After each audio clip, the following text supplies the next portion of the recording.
Wow! What a tornado! Tornadoes are unpredictable. Back the f*** up! Volatile. The whole country looked like it was in a nuclear blast of some type. And lethal. I kept talking to myself thinking, well, this is it. They leave behind obliterated towns. There were no houses left. They were all gone. And bewildered scientists. It's not an exact science. Each tornado is unique, most dangerous, a few deadly. From the tremendous to the terrifying to the tragic, this is a countdown to an ultimate tornado, one that experts believe will devastate a major American city.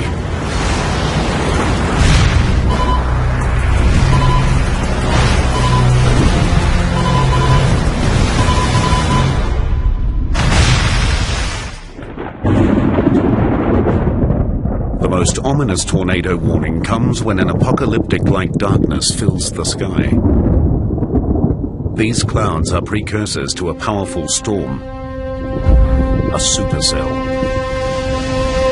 Most tornadoes form when a violently rotating column of air stretches down from that supercell to touch the Earth.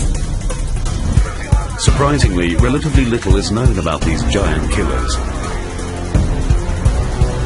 Scientists are literally chasing the mysteries of tornadoes across the Great Plains of the United States, better known as Tornado Alley.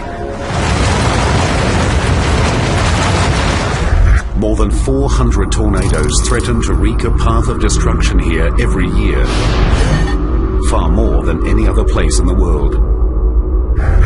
The main reason? Ideal atmospheric conditions. The mountains to the west, the Gulf of Mexico to the south, and the fact that there are no physical barriers between here and the North Pole means that we are frequently changing air masses from warm to cold and back again.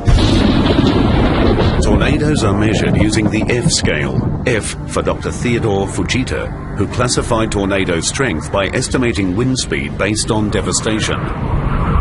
The smallest twisters are F-zeros. They can reach 116 kilometers per hour, about the equivalent of a small hurricane.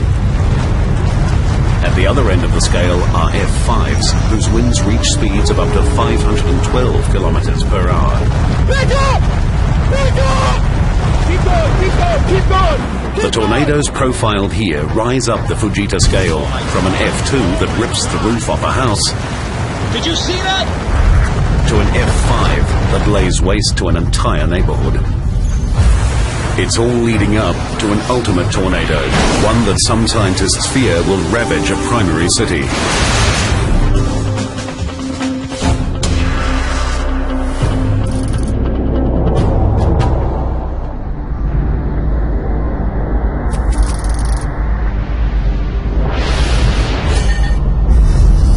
"111 kilometers southwest of Wichita lies the small town of Attica, Kansas. Just over 600 people live here. It's a town you could easily miss. On May 12, 2004, a tornado didn't. On that day, the blue skies over Harper County fill with storm clouds. Shortly after 6 p.m., Dan Smithheisler heads into Attica. I did some work for the banker in there. And I told his wife, I said, you know, it's going to storm today. Several thunderstorms form over southern Kansas. One look at these storms tells 30-year veteran meteorologist Chuck Doswell they might be a breeding ground for tornadoes. One of the important ingredients that produces a tornado that we're pretty sure is the wind at low levels has to change direction and speed rapidly with height. We call that vertical wind shear. The vertical wind shear typically spins the air into an invisible cylinder. As the wind speed increases, it rises, the tornado intensifies, and the core pressure drops. Condensation from the dropping pressure builds down the funnel, creating a visible tornado. That's exactly what's happening in the southern Kansas sky. Harper County Emergency Management Director Mike Lorig gets the first tornado warning at 6:45. About 7:25 in the evening, a F2 tornado had made it to ground right up here just on this hill. The path of it was right across here. As Lorek watches in astonishment, the tornado tears the roof off a home directly in front of him. Oh my God! Oh my God! The whole house came apart!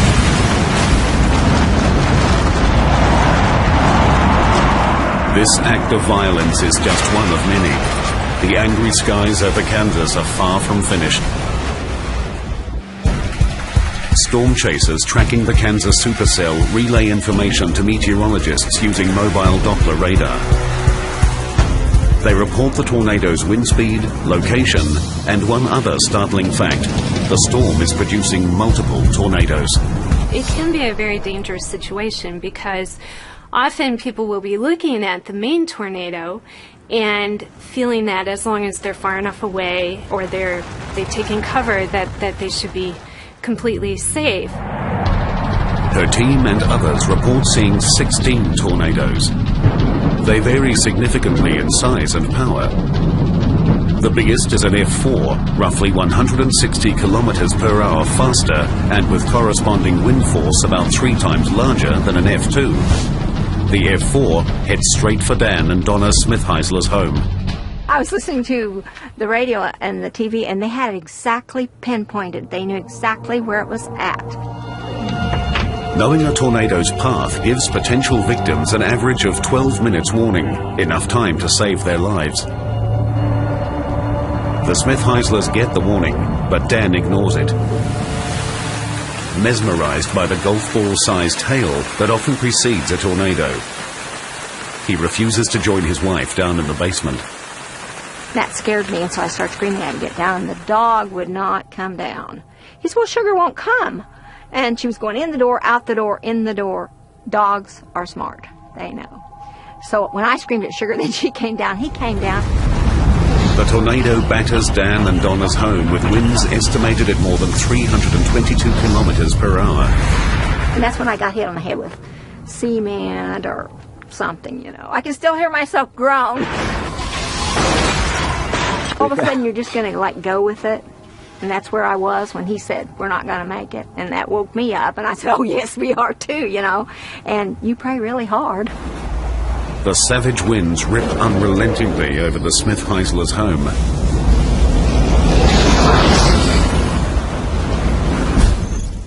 When they finally stop, the couple emerge from their basement and into a war zone. And I thought, where's the car? And then my next thought was, where's the garage? The twister destroyed the couple's 2-story home, 5 barns, dismantled 5 cars, and killed their dog, Sugar. The Smith-Heislers are lucky to be alive. With estimated wind speeds near 400 kilometers per hour, the F4 tornado easily destroyed their home. But even the earlier F2, with winds estimated at 240 kilometers per hour, was capable of ripping the roof off this home. Complex physics transform air into a lethal force, a concept scientists are laboring to understand. What we are trying to do is simulate the tornado as best as we can. So we're actually comparing the wind which we generate here with the measurements made in the field. And the match is pretty good. Sarka's tornado simulator is the first of its kind in the world. It uses dry ice to create a visual display of the wind inside a vortex. His machine can produce tornadoes up to 1.2 meters in diameter and 2.4 meters tall. It can reach peak wind speeds of 86 kilometers per hour. When combined with scale models, he's able to replicate damage much larger and faster tornadoes inflict on homes and other structures. Normally, a portion of the roof fails and create a hole in the building, which then the flow starts getting inside, which then creates more load on the walls, and eventually those walls start failing. Sarka's experiments conclude that the destructive force of circulating wind in an F3 or stronger tornado is at least 3 times more powerful than straight-line winds. Since few structures in Tornado Alley are designed to withstand even an F1's winds, this is stark proof that even the weakest tornado is capable of causing damage. The residents of Attica were thankful to have survived the fury of the 16 tornadoes that struck southern Kansas. But when a single F4 twister strikes a small Texas town, its bizarre behavior and surprising power threatens to destroy the entire city. And later, an ultimate tornado strikes a major American city, something experts say will happen. In 2004, a single Kansas storm produced a swarm of tornadoes that ravaged homes, destroyed property, and terrorized hundreds. But the power and damage of that outbreak was far surpassed by the stunning force and unpredictable behavior of a single Texas twister.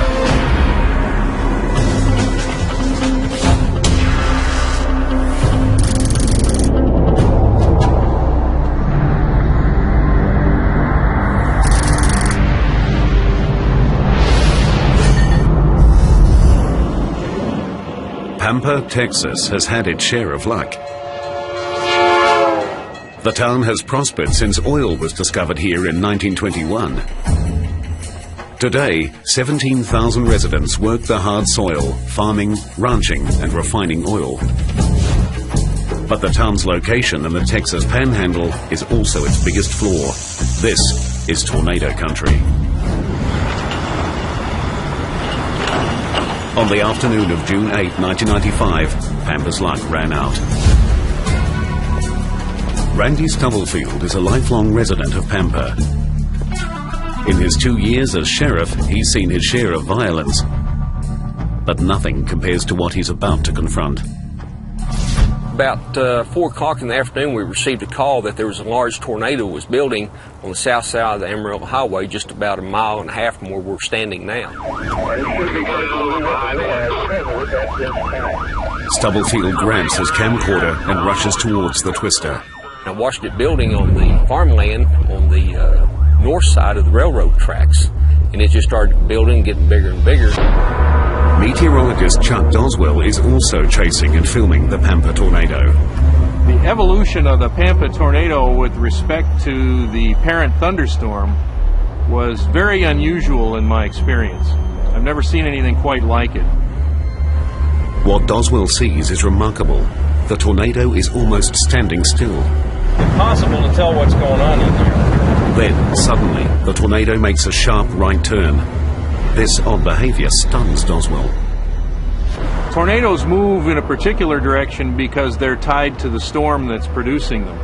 And the storm that's producing them moves in a particular direction because it's embedded in a wind field which is pushing it in that direction. But the Pampa tornado isn't moving in the same direction as the storm. After a series of sharp turns, the twister loops almost 270 degrees around Doswell. These erratic and unpredictable movements make this a very dangerous tornado. Let's go. And I am completely mystified as to what was going on with that storm. Then it started traveling north. Get everybody inside, because this is one big son of a bitch. And hit a industrial complex.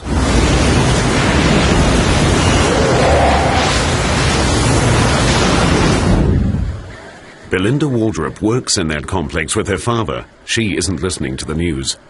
I learned that there was a tornado outside the building when my dad came to the door of the office I was in and said, "Belinda, there's a tornado on the ground west of us." I'm curious. I said, "Can we look at it?" And he said, "Oh, no, we don't need to look at it. We need to get under some cover." Belinda and her father dive for shelter as the twister slams towards them. You could hear the tornado approaching. It was like a gyrating woof woof, just a churning that just got gradually more intense and louder. The lights began to flicker as the pressure was building, and then the lights went out. Whenever you first started seeing the real debris, the metal, the rooftops and all that, that's when it hit the first series of steel buildings in the industrial complex. And then an explosion. The vacuum just took me up off the floor and slammed me into numerous things and was pulling me backward like a rag doll. You're going to see some vehicles going into the air.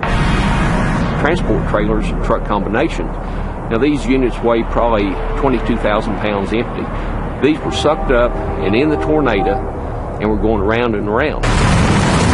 Stubblefield and Goswell are among the few to ever film a tornado snatching up 3-ton trucks. This is a massively powerful twister, one that has Belinda Waldrop trapped in its ferocious grip. When I was in it, everything's dark, and I just tried to keep my eyes closed to protect my eyes. I kept talking to myself, thinking, well, this is it. And at that time, I just had a feeling of helplessness because there's nothing you can do. I mean, there's no way you can stop it, or make it go another direction or anything like that.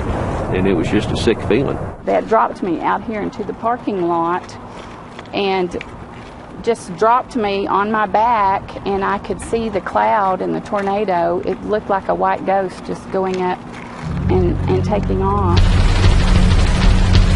Belinda's encounter with the tornado is over, but Randy's is just beginning.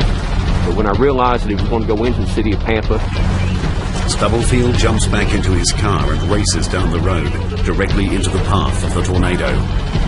One of my deputies gets on the air and says, watch out, you're too close. You know you're too close when debris starts coming in the car with you. I had my windows down and the trash from the circulation was coming into the car with me. It's going into the city at this time. It was headed right straight for the sheriff's office and the